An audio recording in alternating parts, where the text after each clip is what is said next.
Welcome to episode 2 of learning investing from scratch.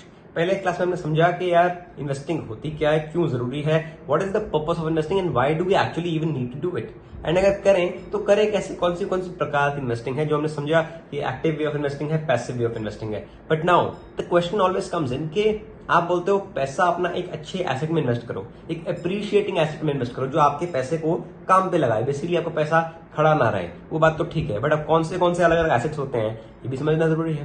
तो what are the different kind of asset classes in investing, और हम कौन सा choose करें, किसमें क्या क्या अंतर है, क्या क्या फर्क है, वो समझना आपके लिए बहुत जरूरी है। स्टार्ट करते हैं वीडियो आज की episode number 2, what are the different asset classes.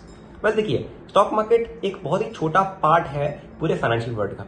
लोग सोचते हैं कि एक स्टॉक को खरीदना बेचना मतलब इन्वेस्टिंग होती है, पर ऐसा नहीं है। इन्वेस्टिंग का मतलब बहुत बड़ा है। एक्चुअली जो एफएम मतलब फाइनेंशियल मार्केट जिनको हम कहते हैं, वो बहुत ही बड़ा एक प्लेटफॉर्म है।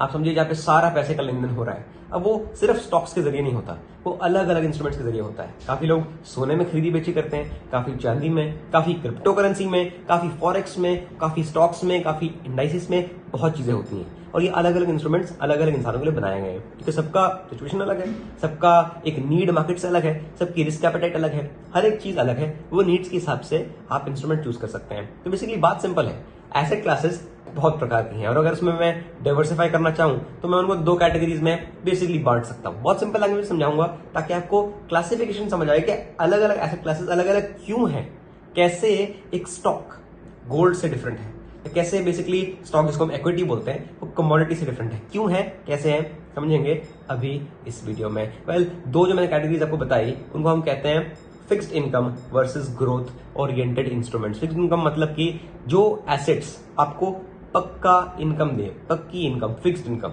No questions asked. उसमें रिस्क कम है क्योंकि उसमें फ्लक्चुएशन नहीं है। इसका एग्जांपल क्या हुआ, एफडीज, फिक्स्ड डिपॉजिट जिसको कहते हैं, फिक्स्ड डिपॉजिट करवा लो, वो इसलिए कहते हैं क्योंकि उसमें फिक्स्ड रिटर्न मिलते हैं। पर जहां पे आपको फिक्स्ड रिटर्न मिलेंगे वहां पे आपको रिटर्न कम भी मिलेंगे। Always remember, lower the risk lower the reward, higher the risk higher the reward. तो बात सिंपल है, जो बिल्कुल ही रिस्क नहीं ले सकता है वो ऐसे फिक्स्ड इनकम इंस्ट्रूमेंट्स में जाएगा और अपना पैसा लगा के एक फिक्स्ड रिटर्न या इंटरेस्ट ब्याज कमा लेगा। ऑफकोर्स रिटर्न कम होंगे पर वो खुश इसलिए है क्योंकि उसको फिक्स तरीके से मिल रहा है, फिक्स्ड इनकम इसलिए हम उसको कहते हैं। इसके और भी बहुत एग्जांपल्स हैं, like debt mutual funds, arbitrage funds, और maybe corporate bonds, government bonds, etcetera etcetera. इस पर रिसर्च करने के लिए आप कोई भी फैक्ट शीट म्यूचुअल फंड की पढ़ना चाहे पढ़ सकते हैं, जान सकते हैं कितने इंटरेस्ट उसमें मिल रहा है, कितना बेसिकली रिटर्न मिल रहा है, जैसे कि एफडीज में मिलता है, एंड एक अंदाजा लगा सकते हैं कितना आज तक मिला है, आगे कितना मिल सकता है। इसमें फ्लक्चुएशन यूजुअली कम होती है और ऑफकोर्स रिस्क फ्री कुछ नहीं होता, बट रिस्क कम जरूर होता है। On the other hand growth oriented instrument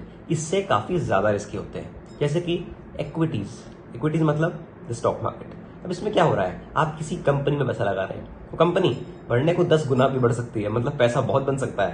पर अगर कंपनी में कोई दिक्कत हो गई, गलती से, भगवान ना करे, माने कुछ आपने गलती कर दी, या उस कंपनी में कुछ ऐसा एरर हो गया जो आपने मिस कर दिया पकड़ना, and now the stock is down by let's say 50%, 70%, 80%, कुछ खराब हो गया तो आपका पैसा डूब भी सकता है। So growth oriented instruments are the ones that fluctuate in value every single day, और इनफैक्ट एवरी सिंगल सेकंड।